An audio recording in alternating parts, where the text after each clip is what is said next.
Well, right on schedule, Invest 99W. We've been tracking this low pressure area for over a week now, lingering towards the south and east of the Philippines.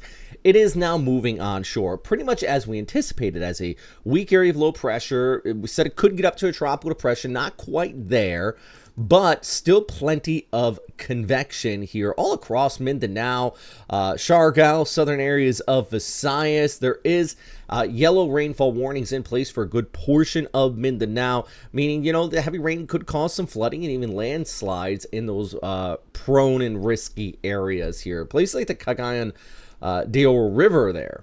That's where I'm kind of worried about, some water level rise as this accumulates up in the mountains, starts to funnel down in some of those low-lying areas. So something I'm watching out for here. This is actually an image out of Manila by Donnie just after sunset. Had some storms kind of flared up further towards the north on the northern extent of this convection. And at the same time, we are still watching 90W, another low pressure area that Pagasa is giving a low risk of development towards the south and east of Palau here. So we're still keeping an eye on this area of convection. But for today, I'm sure the big one, the one you're all tuning in to watch here and know what's going to happen with it, is, of course, our low pressure area moving over the Philippines. And taking a look at our satellite loop, you can see that convection really just, even as it pushed over, you know what happened here? You had this area of instability. Watch the timing here in the top right of the screen. So it pushes over the Philippines. It's an area of instability, but then it hits that landmass, and then you get that daytime heating that really just has been firing up those storms, and that helps increase those showers and actually gives it a little extra oomph as it moves overhead. And this is going to be the same case as we go ahead through our day on Saturday over towards Sunday. That low pressure center kind of tracks off here towards the north, and then what we're going to start to see is, look at this little troughing just north of the Philippines. That moisture is going to come like this and wrap around and maybe kick up some afternoon showers by Sunday over towards Monday across parts of Luzon. So it's all this energy. So it's not like your classic typhoon type setup by no means. It's more of this broad energy with this wave that's tracking overhead just like that, bringing these scattered showers. But, I'm talking about the flood threat. It is much needed rainfall.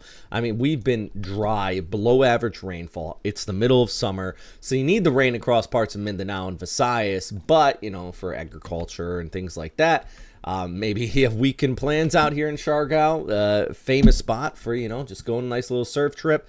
Unfortunately, I think it's going to be kind of messy this weekend, but something just keeping an eye out for here with these continued showers. And of course, Invest 90W on its wake. Now, 90, it's kind of battling this dry air towards the north.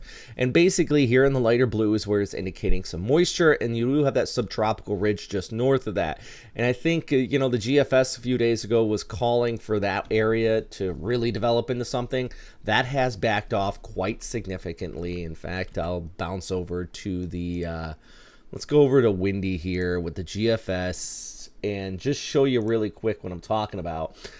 East of the Philippines, if we watch as we go ahead through the 4th and the 5th. So the other day, the GFS was really spinning up an area rate in here to become a full-on typhoon by the 5th, 6th. And you can still see, it tries to develop something, but it runs in that dry air and kind of weakens it right out.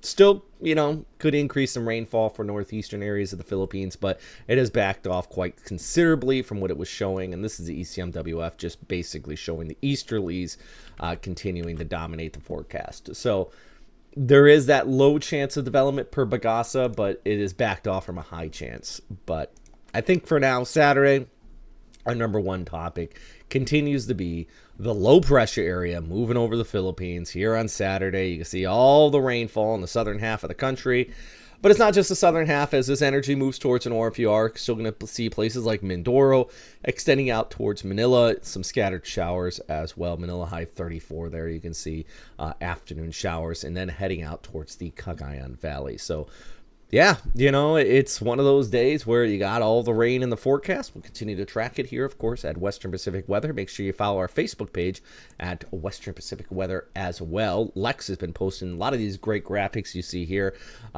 showing like the different thresholds and I guess, images, like the low threshold for the Invest 90W. Lex has been putting that together. So if you follow that page, he puts a lot of great updates out. I specialize more on the video side of things. So check it out.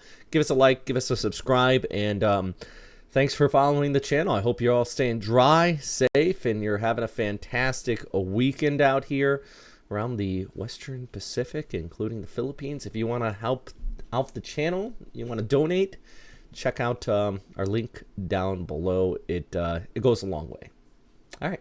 Thanks for watching. Stay dry. Stay safe.